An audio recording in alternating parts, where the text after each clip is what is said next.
Even though we have had two major announcements this week about schools, we know there are still so many questions left for everyone to figure out.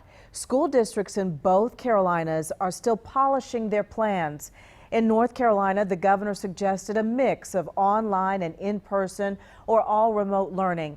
And in South Carolina, the governor there required that students in class 5 days a week must be an option, or allow parents to opt out and have their students learn online.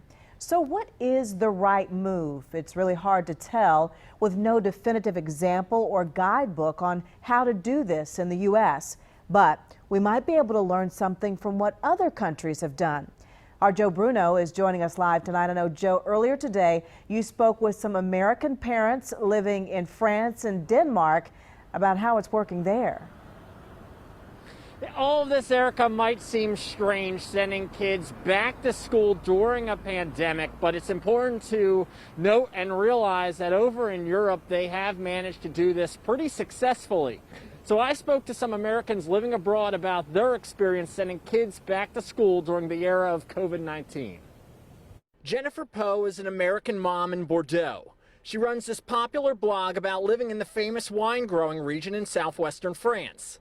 Like many parents in our area right now, the thought of sending her kids back to school during a pandemic made her uneasy. Parents are nervous. I mean, I was nervous when my daughter first went back. I read all their protocols in place. When her 7th grader went back for in-person instruction in the spring, she had a max of 15 people in her classroom. Kids were separated 2 meters, that's about 6 feet, and they all wore masks. Instead of moving around in hallways, teachers shuffled between classrooms.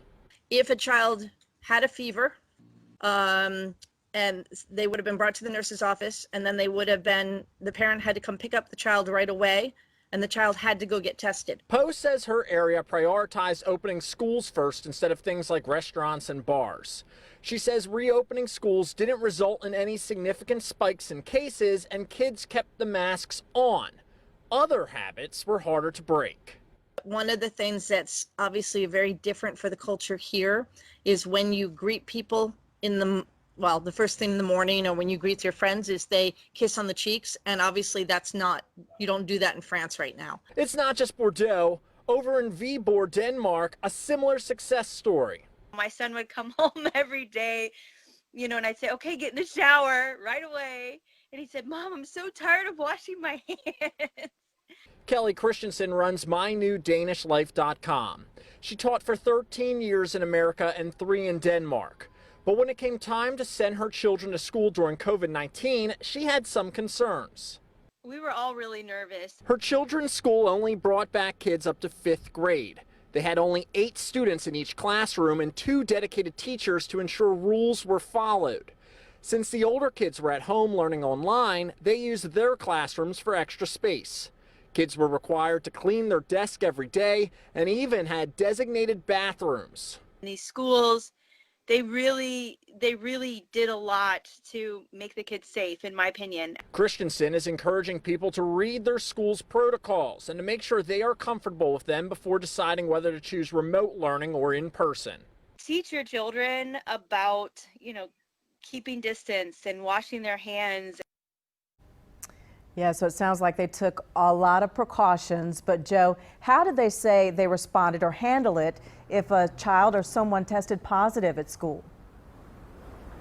But the good news, Erica, is neither of these families had to quarantine or didn't have any direct exposure to COVID-19 as a result of schools opening. And as I mentioned, they didn't really have any major outbreaks as a result of the schools reopening either. Now, in France, one thing they did was that they took it extra carefully. If somebody had a fever or something, they wouldn't be able to come back to school until they got a negative COVID-19 test, and they would have to sit out at least 14 days if they tested positive. In Denmark, Christensen says that parents were really good about keeping their children home at any warning signs, whether it's a headache or a fever or what have you. But she also noted that in Denmark, the pressure is taken off parents really to work because that they do have that universal health care over in Denmark. So she finds that people aren't working as a requirement to ensure that they have benefits. So they have a lot more flexibility in choosing whether they can stay home with their children or stay home to ensure that they're doing their work for remote learning. Erica. All right, Joe, we can take a lot from that here in the U.S. Thank you. The U.S. is leading the world right now in the number of coronavirus cases and the number of deaths. At the beginning of this pandemic, we heard a lot about flattening the curve. So we wanted to take a closer look at how our curve compares to that of France and Denmark. You can see the U.S. curve in red. It's on a sharp incline, especially in the last few months. France is in yellow. You can see they saw a major spike from March into April, but cases have since leveled. The country has had more than 200,000 confirmed cases. And Denmark is in green. You can see that same incline in March into April, but again, the curve looks more level from May to now. That country has seen 13,000 cases since the start of this pandemic. To put that into perspective, that's less than the number of new cases Florida has seen in just the past 24 hours.